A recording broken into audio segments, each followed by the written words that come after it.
All right, here we are. My name is Luke Bergdorf. I'm here with Mr. Charlie Wright, fireman for Arlington. Mr. Wright, why don't you go ahead and tell us when you started working for the Arlington Fire Department? I started to work, and I think it was December the 6th of 1966. And my number was 37. 37. 37. 37, and when did you retire from Arlington? And 1994, and January 30th, 94. And how many stations were there whenever you hired on? 5. 5. And what Yeah. station did you start at? Station 3. Station 3? Yeah. Worked at Station 3 with Hubert Wilson, Sonny Williams, and Bill. I can't think of his last name, but we worked Station 3 for about 2 years. And then they hired a bunch of other men in, I was the first one. When they hired me, they was one of the guys that had a heart attack, and they had to take him off the line. And his name was Horace Gary, and Horace went to work for he went into inspection and a different department. And I took his job. What rank were you whenever you were working at the department? Most of the time, it was just a driver. Driver. Yeah. Now, prior to getting onto the department, where were you from? Where did you grow up at? I grew up in Oklahoma on a farm. On a farm in Oklahoma? What did y'all farm? We farmed cotton, melons. When I hired in, the chief of the department, he liked old farm boys. He thought he could get better work out of the farm boys, because most of us, when I went to work, were off of the farm, and a lot of us were from Oklahoma. What brought you down to Texas? Work. Yeah. How did you hear about the Arlington Fire Department? Well, I was working at General Motors, and there was a friend of mine out there had his brother worked for Grand Prairie, and we knew we were going to get laid off. And when we got laid off, I went to Wichita Falls and took all their tests and passed their test, but I had to wait to go to work. And I come back home. Well, when I come back home, I could hear my phone ringing as I pulled in the driveway. That back then, you didn't have no cell phones or nothing. And I run in the house, and this buddy of mine said, "Did you get your paper?" I said, "There's Arlington has got an opening. They want to hire a firefighter." And he said, "I can't go today, but I'm going to go."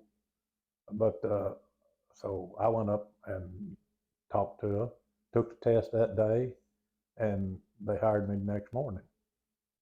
And I had to take an aptitude test and everything like everybody else, but I passed the test, and Chief McFadden said, "You can go to work tomorrow." I said, "Well, I'm here," and I did. What was that first day like? Oh, it was something else, because the guys there were a lot of horseplay, in the day room at Central, and I thought, man, what in the world have I got into here? And they were some big guys, I thought I was big, but Jack Malone, he was a battalion chief, and he was taller than me, larger than me, and a lot of guys were. But it worked out pretty good.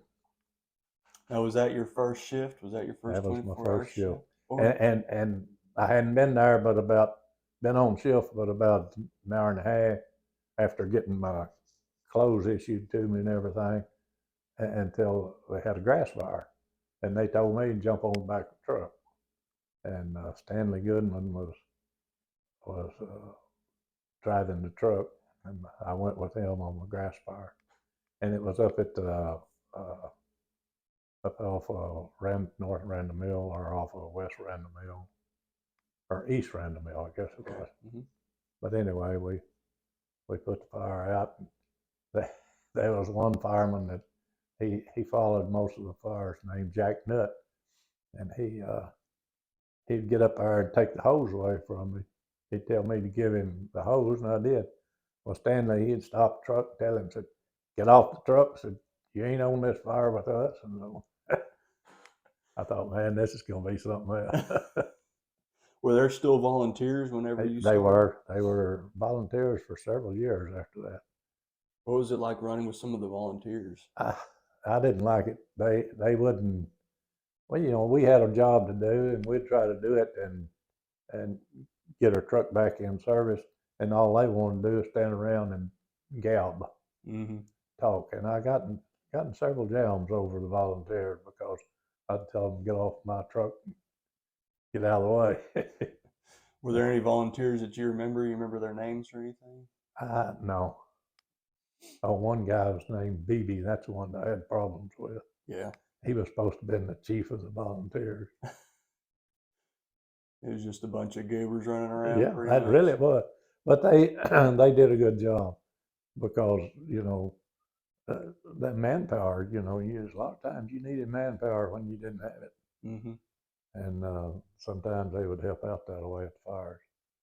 But when the fires were over, that's when they'd get in your way. Yep. Would they? When did they get rid of the volunteers? It was about 5 or 6 years after I went to work because I think they had retirement coming to them, and I think there was 7 of them that stayed on for quite a while and drew their retirement, you know, Mm-hmm. which was good. What was the department like when you did first get hired? Well, it was sort of small, but you know, it seemed like a good brotherhood, you know, and I enjoyed that. Mm-hmm. Now, who's the fire chief whenever you got hired? You said Chief Pat Martin. Pat Martin. What was he like? I thought he was pretty good. Uh, I liked him. Mm-hmm. He'd talk just plain to you. He wouldn't try to make out like he was a hot shot or anything.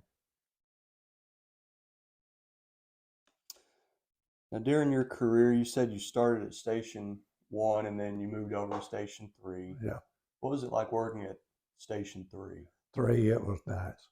It was nice. It was nice there. Were y'all busy? Did y'all? Pretty busy. Nothing. There was nothing south of the town. You know, Mm-hmm. we had to cover everything to city limits, and a lot of times it was, you know, a lot of times we'd go out and never even come back to the station during the day. Mm-hmm. Most of the time it was grass fires. Grass fires will work on you. Mm-hmm. Where was the city limits back then? Oh, well, gosh. It was past the lake. Past the lake? Mm-hmm. So y'all had to run pretty far south. Yeah, we did. Were there pretty long response times? It was. Mm-hmm. Yeah. And what? And you had a like 303 was 2 lane back then. Mm-hmm. And Arkansas Lane was just like a cow trail. Yeah. And you had to go down it a lot of times. For grass fires, did other stations come in and help y'all, or? Oh yeah, we'd have even not only the city of Arlington, but other little communities and towns. Other mutual aid departments? Uh-huh. Kennedale, Forest Hill? Kennedale most of the time.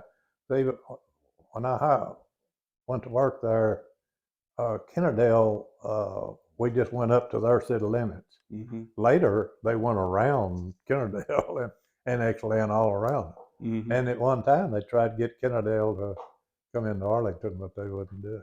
Really? Was there any, like, there's a Pantego? Yeah. Did they have a fire department back No, they didn't have nothing back then. We took all of theirs. then? You remember whenever they started their fire department? No, I don't. It was after I left 3.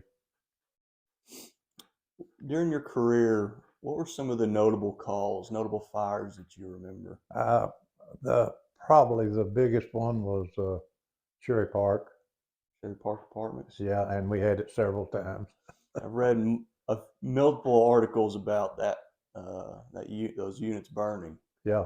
Um, Cherry Park was, it burnt more than I can remember any of the others burning. mm-hmm. Of course, we had a fire downtown too that burnt 3 or 4 buildings just down from Station 1.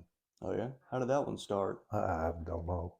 It was it started out as a store that gets used clothing and everything, Mm-hmm. and that type of business, and that's what burnt. And then several days later, after we putting all the fire out, well, cars used to still park in front of, and all it had was a rock wall, Mm-hmm. and once it fell on the part of the cars, Oops. the wind got up, Mm-hmm. but they had tried to tell them not to park there, but they just did anyway. Yeah. Um, so you said you were a driver for a good while. What was kind of the trucks like that you Well, drove? the old American LaFrancis they were, wasn't very much. Mm-hmm. Now, Station 3 had a 58 Mac, and that thing would pump water, just sit there and idle and pump water like it was the best truck there were. Mm-hmm. But most people couldn't drive it because it didn't have no power steering. It was standard shift. And believe it or not, a lot of the firemen couldn't drive standard shifts. Really? A lot of them. Not any of those farm boys knew how to do the Well, the standards? farm boys did, but there's some of the others that didn't. Mm-hmm. And I thought one guy was going to tear uh, a tank truck from Station 4 up. You could hear him when he was going down the road changing gear, Stripping gears. stripping gears. And I'd put his name in there, but he's already gone. He's Mm-hmm. passed away. But As the trucks kind of improved or got better, did you see the? oh yeah. We had one at 5. Of course, I was at 5 more than anywhere else, and that was a truck pumping dude. Mm-hmm. And I guess the largest fire that any of us had was a Crisco fire, Mm-hmm. and I think it went on for 9 or 10 days. Tell us about that fire. Well, I wasn't initially on it. Another station. I mean, my station was one of the first ones on, but different shift. I could see it from my house, and I lived in Midlothian. I could see the smoke going from there, Mm-hmm. and so people had called and all, but I didn't come in until to work on it until my shift because it was the next day. Mm-hmm. But And it was still burning just as oh much. yeah, and even the last day of it, they had bobcats in there moving. They had what it was. It was gondola skids made out of cardboard, and they were stacked about 5 high in this warehouse, and they were full of Crisco oil. Mm-hmm. And the last day, this gondola skid could move some of the. I mean, you could move some of the gondola skids around, and the labels on the plastic jugs weren't even scorched. So that's how tough it was, That gum. and some of the firemen nearly lost their lives on that one. Yeah. How so? Well, they were in there fighting the fire, and some of the gondola skid closed the way to get back out of, Mm-hmm. and they had to go a different direction. Yeah, they had to come out and. And I think they went out through by the railroad track behind it. They got to a door, and Yeah, there's a lot of pictures of that fire yeah, online, and you can tell it looked like it yeah. was a pretty good fight. The parking lot was 2 foot deep of water. That was how much water was put, and that was all put on the fire to start with, Mm-hmm. And it was nice. It burned for quite a while. Yeah, it did. What about other District 5? You say you were at Station 5 for a good while. What was that station kind of known for? As a a retirement home. For a long time, we didn't do much until they got so many bars out in the area, and then that's when you'd really start working. Mm-hmm. And most time you was up most of the night for taking care of the trunks and all. Mm-hmm. It was mostly warehouses back then. Well, it's 95% warehouses and probably the same right now. Mm-hmm. Do you recall whenever any of the stadiums started coming to town? I did. Yeah, did that change the district quite a bit? No. We had to, that was in our district too, the ball stadium. Mm-hmm. I'm talking about the baseball stadium. The old Rangers. Yeah, I was already retired when the Cowboy Stadium come in. Mm-hmm. But What were some of your fire tactics like back in the day? Did y'all have a lot of equipment that y'all used, or? Now, most of the time it's just standard equipment that was issued to the truck. Mm-hmm. But now we did have a tiller truck at Station 5, Mm-hmm. and a lot of times we'd practice on that because behind the station from there to Avenue E was about 2 blocks, and nothing was behind us. Mm-hmm. And we, a couple of guys, would get that tiller truck out there and drive it. Wasn't supposed to, but we did. Mm-hmm. And What was driving that thing like? oh, that was something else. That the tiller, it worked right reverse from the tractor part of it. Mm-hmm. And it was a lot of fun. A lot of fun. Did y'all take it to a lot of the fires, or? No, we never did take it to a fire. It was they had already purchased a 75-foot aerial ladder truck, you know, and it was at Station 1. Mm-hmm. And then after they got rid of that old tiller, well, they purchased a 90-foot snorkel truck. Yes, sir. Now we had that at our station, Station 5, and that was a lot of. We had a lot of training on that. Mm-hmm. How was driving that truck? I liked it. That was nice. The only thing about it is you'd scare the public because you pulled up to a red light or a stop sign, and the beam it'd go out extend out over the car in front of you, and sometimes the guy'd just take off. He'd look up and see that beam, and that beam was pretty large. Mm-hmm. And I loved that snorkel truck.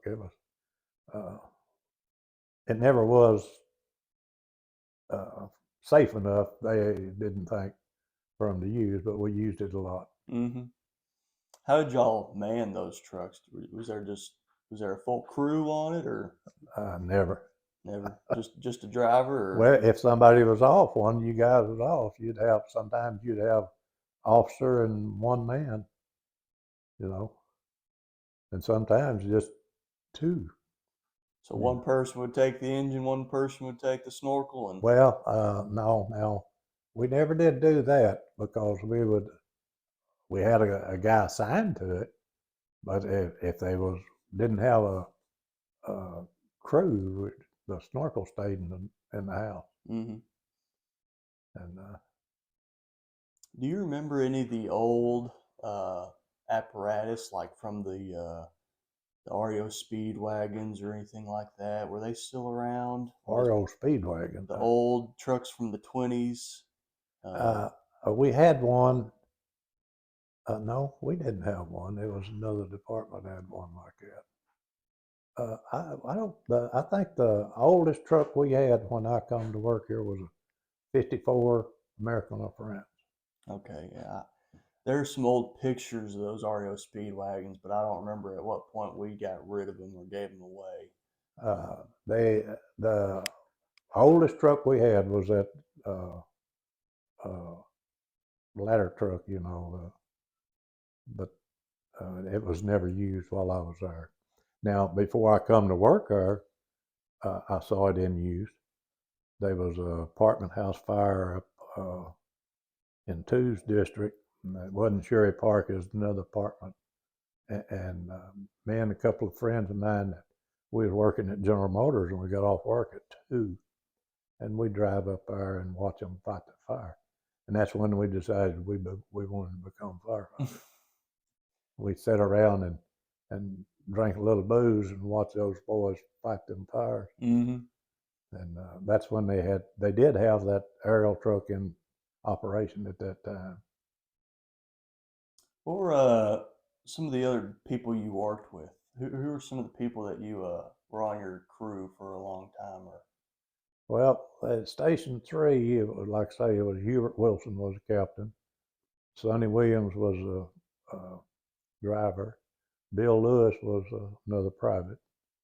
And most of the time, it was just 3 of us there. And then when I went to Central, uh, uh, Weldon Kahn was a captain down there. Forrest Silver was a captain down there. He's one that I couldn't get along with, and they shipped me to 5. And at 5, Doyle McAnally was a captain, and Dale Grant was a lieutenant out there, and Nelson Holland come in after Doyle retired, and he was a lieutenant out there. And we had lost a snorkel truck then, so we dropped down to 1 crew. And they moved us from there, from Station 5 at one time, and that's when they created a hazmat crew at Station 6. And they thought the hazmat should be at Station 5, where all the industry was.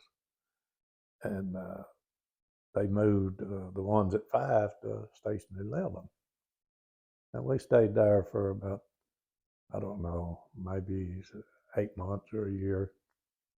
And I believe that the people that had the businesses out there didn't like for the city to move all their crews out. And we knew what was in the businesses. A lot of the businesses out there, you couldn't even put water on their products. And we knew what it was. And they complained, what I understand, to the mayor.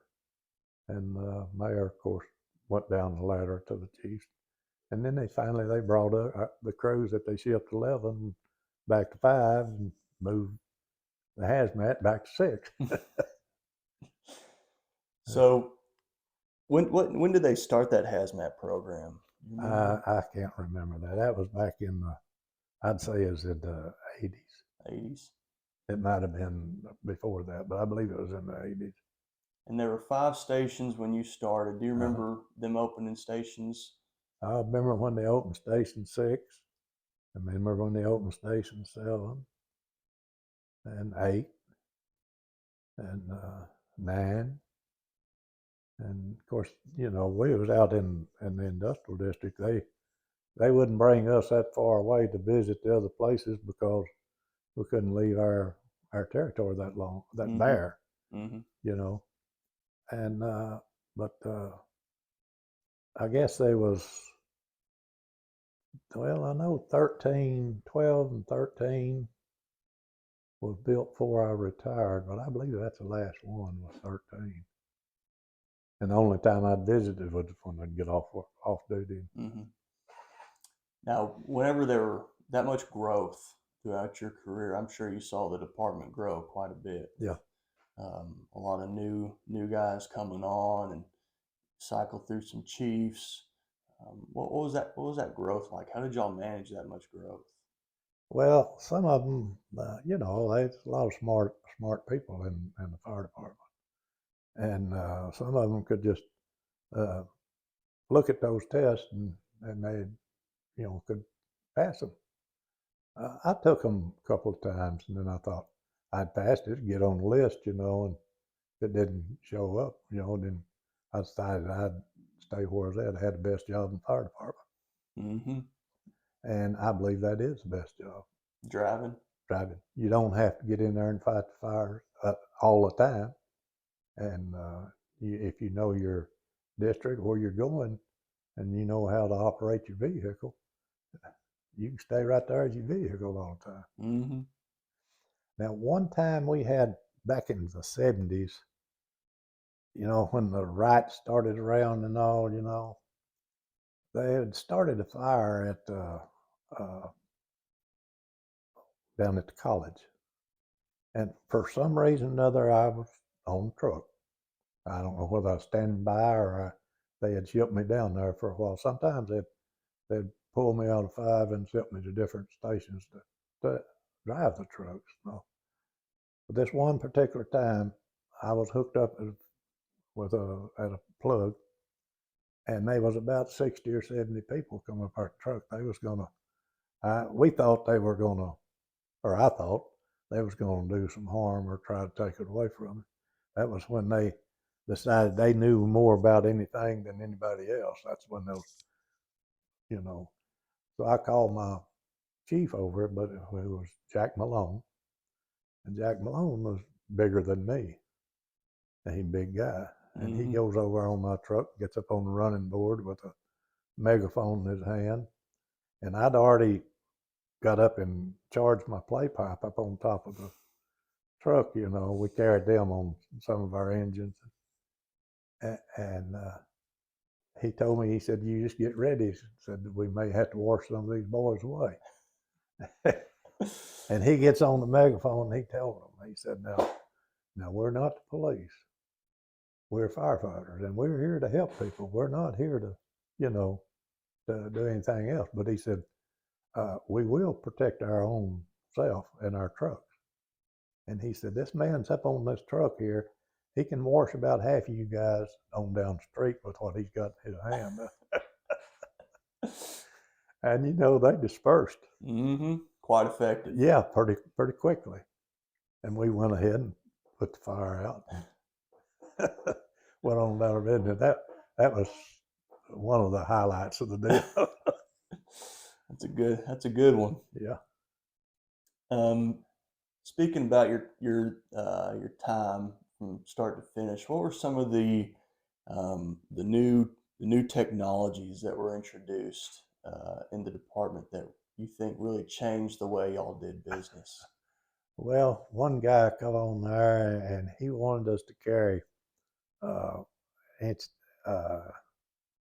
what do they call that back then? They carried it on the trunk of on the tailboard on a dolly, and we had about I'd say 300 feet of an inch and a half line up on it, and you could drop it off, you know, and which it was all hooked up to the 3 inch, and you could drop it at the fire and then go until you plug. And that was the worst thing I think they ever did. That's a backbreaker. Mm-hmm. I mean, I was a pretty good sized guy, but now that hurt your back trying to put it up on the tailboard and take it off. Mm-hmm. And that lasted a little while, but finally they got rid of that because I do think some of the men got their back hurt, you know, messing Mm-hmm. with it. And that was one of the captain's ideals, I think. Yeah. And that was, you know, the guy didn't know what he was talking about. When you started, was there a lot of use of air packs and? You know, when we first started, we didn't have air packs. We had a canister type deal that was really, actually, it was harmful to the men. I used it several times, you know, on fires, Mm-hmm. and they didn't bring the air packs in for, gosh, I know it was a couple of years that I'd been there before they did. And then when they brought them in, they didn't have the larger ones. They had the little old small ones, Mm-hmm. and you could suck one of them dry in just a few seconds. It Mm-hmm. seemed like. Was there a lot of guys that still didn't use them even though they?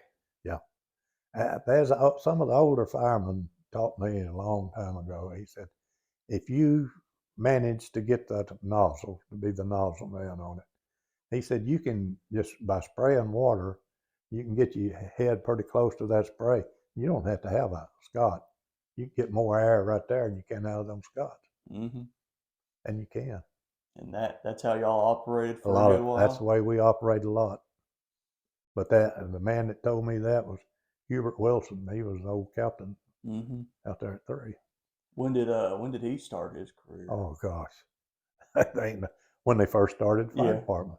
really. There was about 4 or 5 or 6 of them that started then, Mm-hmm. and they were just like Hubert was a captain. He never took a test or anything, and his brother the same way. Now his brother did take a test to become BC, but there were several of them that were just appointed captains. Mm-hmm. Based off tenure or? Yeah, Yeah. experience and all, you know.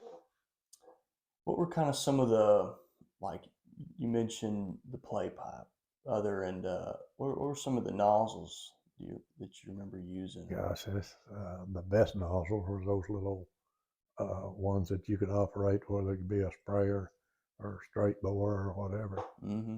Those were the best. Now we did have a lot of just regular straight bore nozzles too. They didn't use them much. They had them on the trucks, Mm-hmm. but after you got the newer nozzles in, nobody would go back and use those others. Yeah.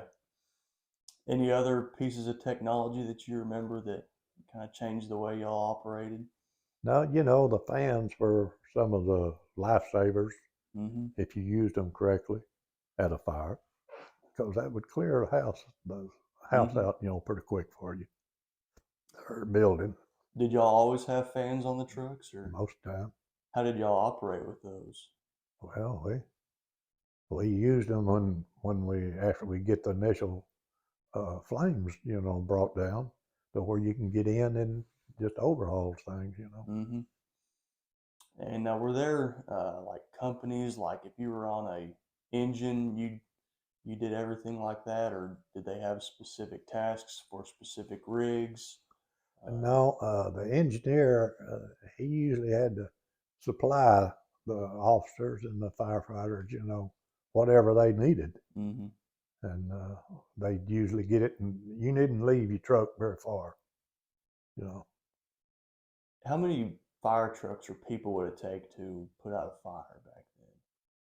Well, usually one truck would put the fire, but most of the time you'd have 4 or 5, on scenes. A lot of times I thought you had too many, Mm-hmm. but a lot of times it was for manpower. Mm-hmm. At one time we had one old truck that we run out of Central, and we'd run it for manpower, and it was an old American LaFrance.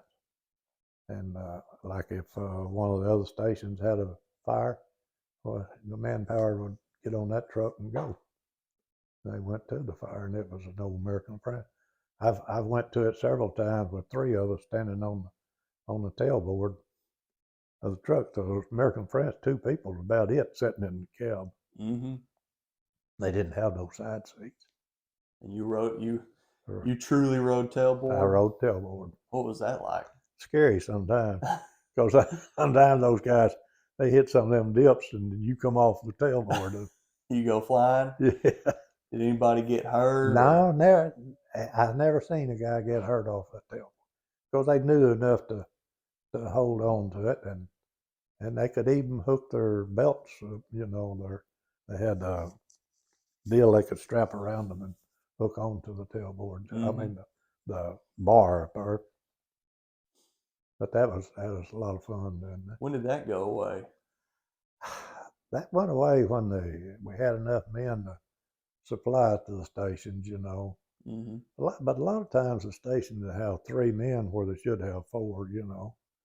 And if anybody was off, you always just had 3 men. Mm-hmm. And somebody's off nearly, especially after you got a few more people. Somebody was off all the time. Mm-hmm. Was there anybody that you think really mentored you during your career and kind of poured into you to make you the fireman that you became? I believe that Hubert Wilson and Doyle McAnally was the best mentors of the, and and Weldon Kahn was good at that. Jack Malone was good at that. Of course, Jack Malone. Now when I went to work there, he was a chief, Mm-hmm. but he did a lot of teaching and all. And Wayne Neely, he was one that, of course, he could drive anything. Yeah. And when I went to work there, he was private. And when he left, he was a lieutenant. But he did more training on the drivers, than any of them that I know of. But of course, I could drive a vehicle when I come to work here. Mm-hmm. I had driven 18-wheelers when I come to work here, so I didn't have a problem there. But some of them did. Yeah. Yeah. And for whenever you promoted a driver, was there some sort of training that they gave y'all? Well, you always train, with whoever you were working with, Mm-hmm. and they would teach you how to, operate your vehicle and all. And Sonny Williams, he taught me on hooking up that old Mack truck we had out there at 3, because that Hubert Wilson didn't like the other private that was out there, and he wouldn't let him drive it. And in fact, Hubert wouldn't let nobody drive other than until we had went to a fire or had a call one day, and there's just 2 of us there, and it was on Park Road. It was a cleaning business, and when Hubert, he said, going out the door to get in that truck, he said, "You bring that engine. Can you drive it?" I said, "Well, yeah, I can." And that's the first time that I drove it to a fire, and just 2 of us on that fire, and go down there, and he had to use a hose off the truck engine to put the fire out. Because tank truck he'd already used all the water out of it. What was it like driving those open cab trucks during the summer? It was neat. But now, as tall as I am, and you'd have the same problem, I'd had to have the door open to change gears. They were all standard shifts. They weren't. We didn't get no. When they got the automatics, I hated that. But they finally did on all of them because people couldn't drive standard shift. And you had to open the door.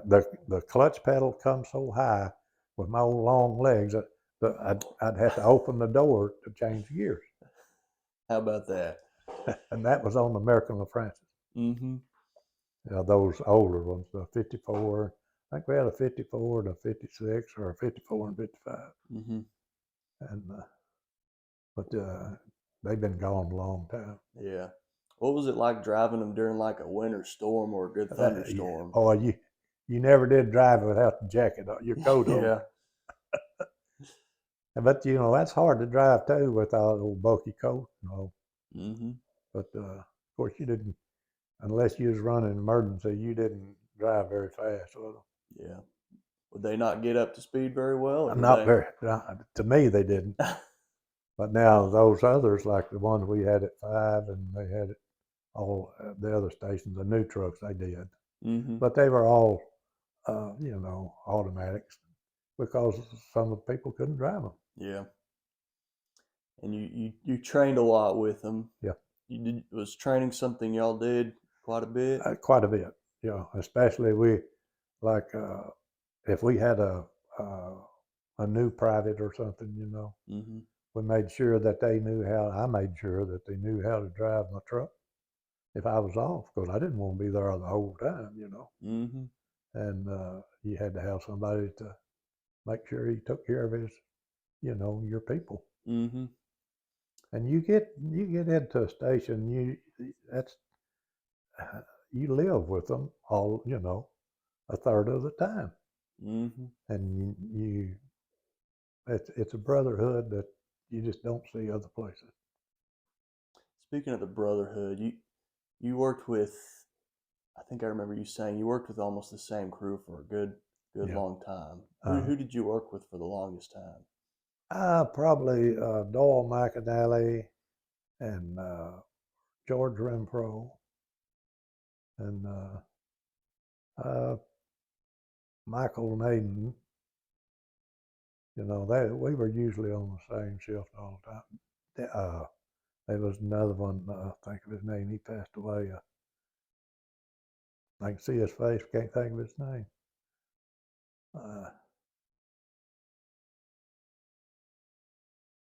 Oh gosh, I'll think of it later. Yeah.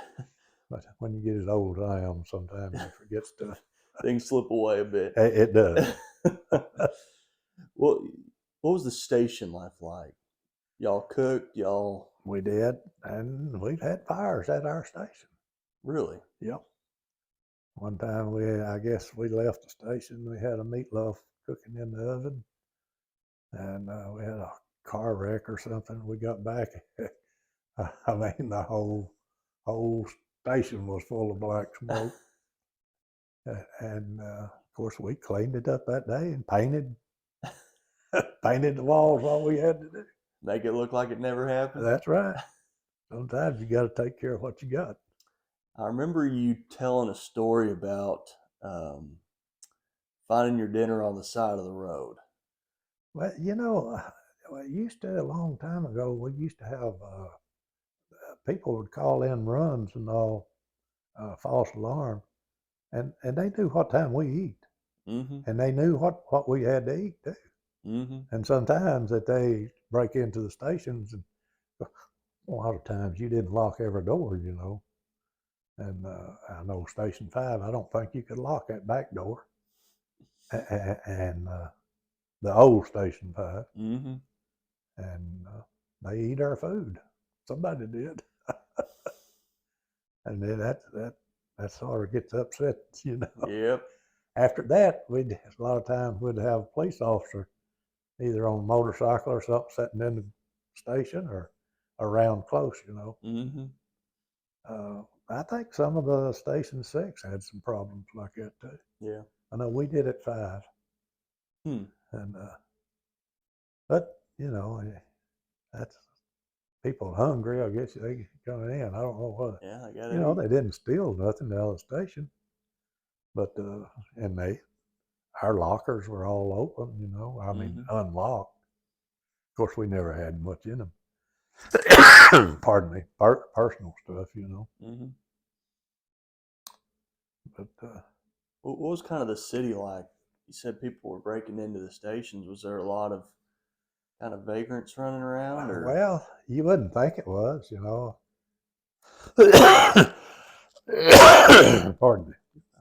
But they was, the city was, it was a fairly large city, all along. Mm-hmm. Of course, not as large as it is now, but Mm-hmm. it grew. I mean, it grew. It had General Motors there as a workforce, and that they employed a lot of people, and there's a lot of different people that worked, Mm-hmm. lived around the city. What would you say? Were you involved in any like specialty or group or uh, like a? Were you ever involved in the hazmat team or the No, association or? oh, I belonged to the firefighter association all the time. Mm-hmm. They didn't let us do nothing, but I mean, they had our hands tied. But we tried. Mm-hmm. What were some of the kind of things that the association did back then? Well, we'd try to, help her pay, get pay increases, get more people, to work. We'd go to the city fathers and ask for, try to get more people, to work as firefighters, and most of the time more pay, and a lot of times better equipment. We, Mm-hmm. I know from the time I think they changed in the 28 years and 8 months that I worked was they changed our bunker clothes 3 times, I believe. Just got better material now Mm-hmm. and stuff like that. What you said whenever you started at Central, there was a lot of horseplay going Yeah, around. had a lot of horseplay. What were some of the best pranks that you remember? I remember one day, and one of the men, and it was Jack Malone. He was like me, he had a large nose, and they was wrestling around, and one of the guys caught him by the nose, and he had some type of growth in his nose, and it was stayed sore all the time. And I was sitting in a chair. It had 4 legs to it and all, and both of them was right down in my lap, and the legs just flew out. And this guy had a hold of Jack's nose, and Jack was telling him, "Turn loose, I'm gonna break your neck." And he was afraid to turn loose, afraid he would. And that was Wayne Neely that had him. Mm-hmm. But they all come from the same area up in Oklahoma. They were farm boys, Mm-hmm. and stuff like that. And I thought, man, what have I got myself into? I hadn't been there very long when that happened. Mm-hmm. But Was there kind of a tradition of kind of giving newer guys a rough time? no, not really. One time I had a problem with a captain that I was working with. I drank my coffee. Most of the time I drank more coffee than I needed. And I'd quit drinking coffee and I'd get out and clean my truck or clean the station, sweeping and all. And this captain, he always rolled to the door and he'd holler, "Hey, Wright, come here and do this. Wright, come here and do that." Well, anyway, one morning I guess I was up most of the night or something. I was sort of out of snuff, and he come a couple of times. He rolled the door after I was out there sweeping and hollered, "Right, come here and do this." And finally, I thought, I'm tired of this, so I went in there and I told him. I said, "Hey, Silva," it was Forrest Silva. I said, "Would you come here in the day room? I got somebody I want you to meet." He jumped up and come in there, and I told him I introduced him to the other people on our ship. I said, "I don't think you know these guys, because all you holler is right." Boy, he got mad.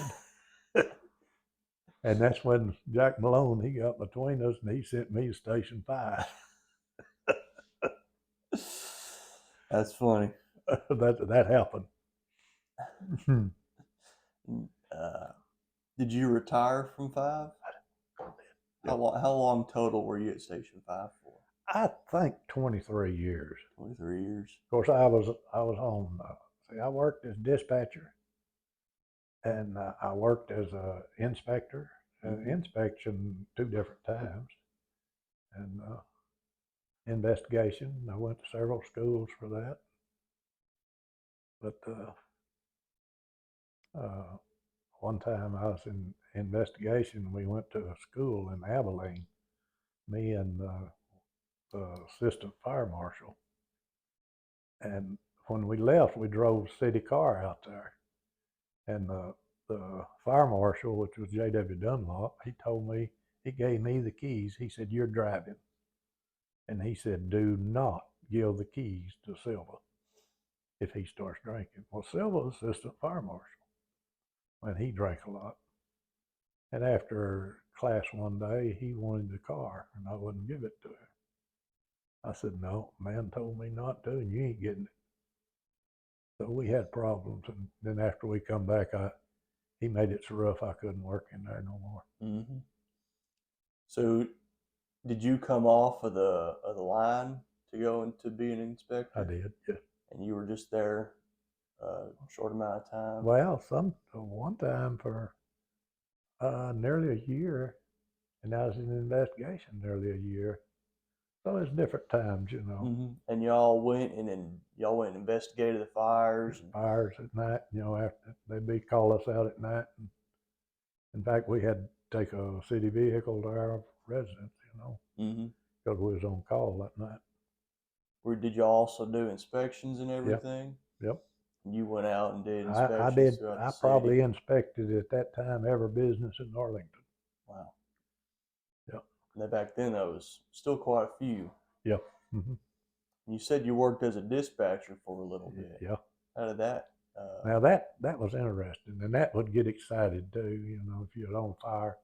But I had orders from the chief, and he says, if you need help in here, and anybody comes in to get their clothes to go to the fire, used to we had to go to a fire, we all had radios and all in our home, and he said, you can commandeer any person, whether it be a lieutenant, captain, or whatever. If they come in, you commandeer them if you need help. And he said, guarantee you won't get no backlash off of it. That was chief's orders. Mm-hmm.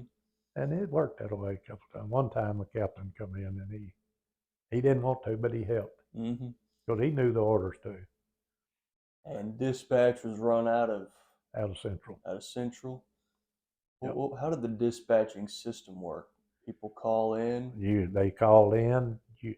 You had a bed right behind the office there, and you could hear it ring, and you get up and you went. Sometimes you answered the call in your underclothes. Mm-hmm. And sometimes I've sat there for 30 and 40 minutes working fire, in my underclothes. And that was back before kind of 911 That was was, established. yeah. Hmm. And you had a city kind of phone number Yeah, they called to get the fire department. they did that, yes. How long were you a dispatcher for? I don't know, probably 6 months to a year or something like that. Mm-hmm. They was, in fact, we had 3 dispatchers assigned to it, you know. We worked 3 shifts. And I had one shift and they'd have the other shift. Mm-hmm. Was there any notable calls that you remember dispatching? Well, one time I had Sherry Park Apartments on Yeah. and had nearly every unit in town there. Mm-hmm. And we had people come in from Fort Worth to stand by at the station. Had people come in from Grand Prairie, stand by at the station. Mm-hmm. Did y'all have pretty nice radios back then? Or No. were you able to talk with the guys on scene? Sometimes you could. Most of the time you just talk with the trucks or the chiefs, and that was Mm-hmm. it. You know, after you initial alarm, most of the time you just talk to the chiefs if you had Mm-hmm. whoever was in charge of the fire, which he usually had somebody helping him. When did the dispatching leave Central? Gosh, I can't remember. I was at 5 when all that By happened, then, yeah. but it did move to to a different area. Mm-hmm. Moved up to the city built a building up there with the jail and the police department and all that, and then the fire department stuff in it. Mm-hmm. Um, Looking back on your career, did you do anything after you retired? Well, no, I retired. I worked at a auto auction for about 3 years, but I'd work 1 day a week for about 3 hours a day, and that's about it. Mm-hmm. What do you miss most about being an Arlington fireman? The people. People. Yeah. After I'd been retired, a little while, you went back and the same people weren't there. Mm-hmm. And you all knew people. That's just like right now. People have retired that I never did know worked there Mm-hmm. because I've been retired for so long. See, when I retired, you could buy your uh, service time, like I was in the Navy for 4 years, and I could buy those 4 years and add to my retirement. I had to pay a price to get it. Mm-hmm. So I worked 28 years and 10 months, but I had 32 years and 10 months service for my retirement. Mm-hmm. And you retired from Station 5 as a I did, driver. yeah. What would you say would be your greatest achievement looking back on your career? Well, like I say, I've been retired for 28 years, and I think the best thing you could do is take care of your job, Mm-hmm. and it'll take care of you because mine has taken care of me for the past 28 years. Mm-hmm. And to me, that's the greatest thing you can do. That's some really good advice for Yeah, some of the newer. anybody that wants that job, it's a good job. It's a hard job. Mm-hmm. It's not an easy job. You might think you sat around, but we studied as much as, more than we sat around, Like when we had two shifts out at or two station or at the station, we had two different officers out there. Well, Mm-hmm. each officer had his own men. Well, like the other driver, me and him sat around, and we would. I had a jar that had all the lists of every plug, had a name for where the streets were and everything in this deal. And they'd ask where a street was, and I could tell him where a plug was. I could tell him where it was, what street it was on. That's the way we knew it. We trained for that. Mm-hmm. I did, and this other driver did, and we'd make the guys that took our place get in the same thing with us. Mm-hmm. And that's the way we trained each other. And that, to me, that was a good deal. Yeah, absolutely.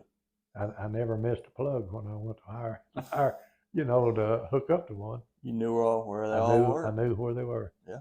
But out there in the industrial district, it's easy. Mm-hmm. because you got them on every street, Mm-hmm. every 300 yards, you got a plug. Mm-hmm.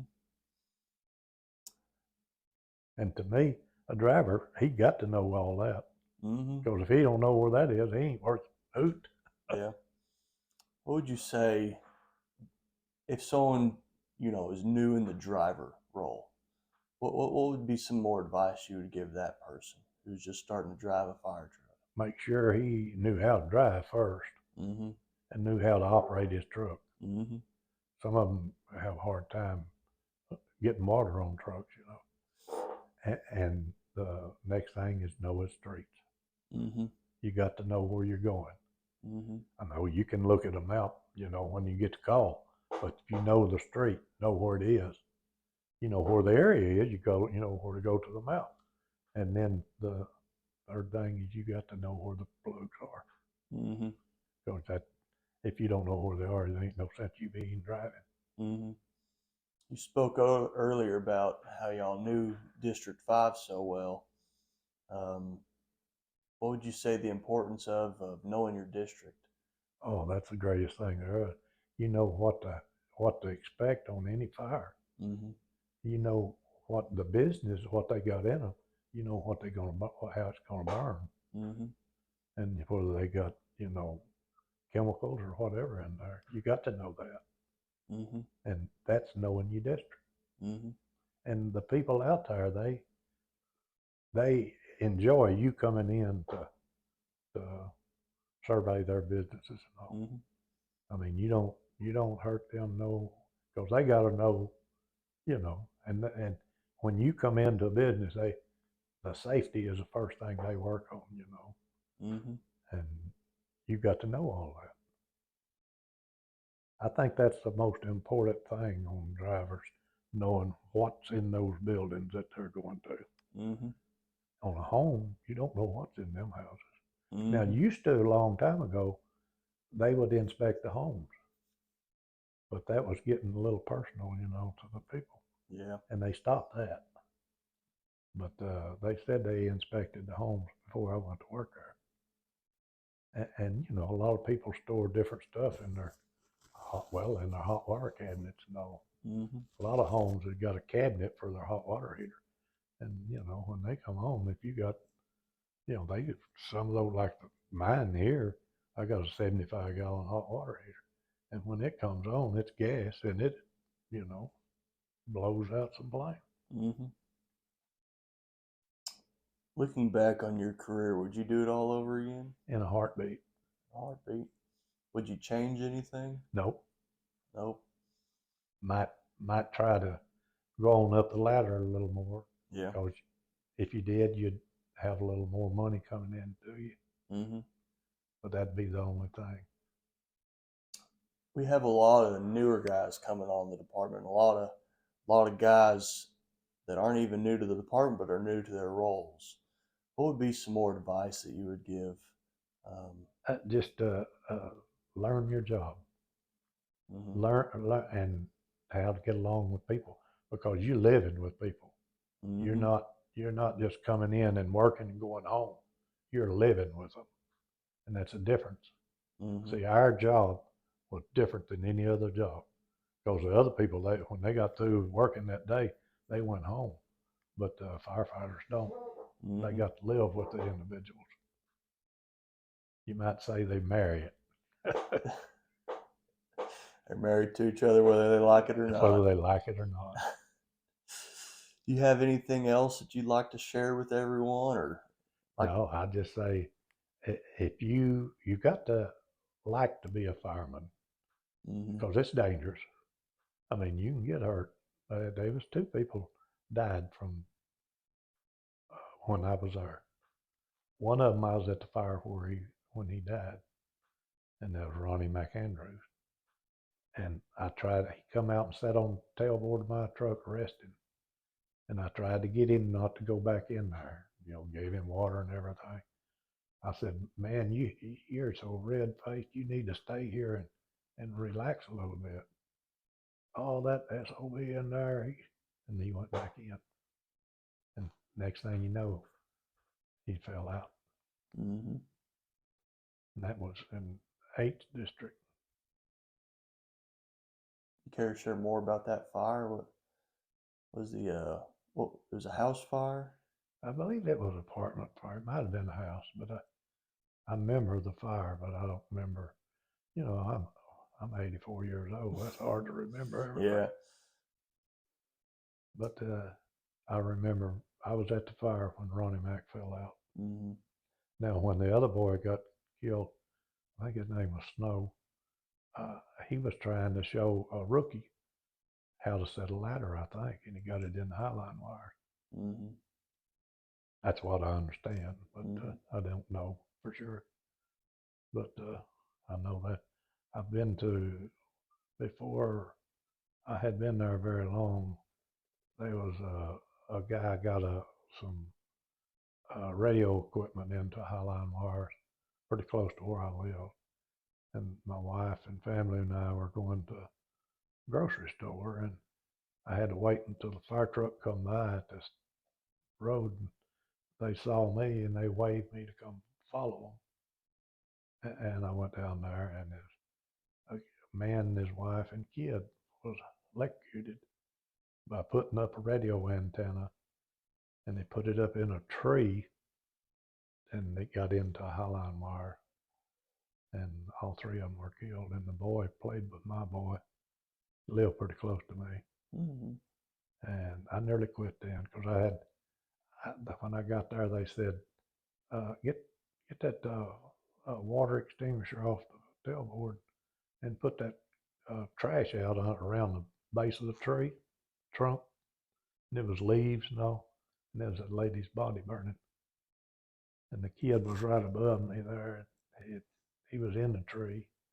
And the man was out here in the yard. It knocked him out in the yard. But it killed all three of them on Mm-hmm. Coke Street. I lived around on Alice Street at the time. But they went, my kids went, and that kid went to school together. Mm-hmm. There's a lot of talk and about the mental health aspect of the job, kind of making sure that you stay healthy, not only physically but mentally. Yeah. How would you say? How would you encourage people to kind of stay on top of that? Well, first off, you got to stay in shape. Mm-hmm. And if you keep your body in shape, I think your mind will go with it. And don't dwell on things because you think about it now. But I mean, don't just, you can just keep on, thinking about it continuous.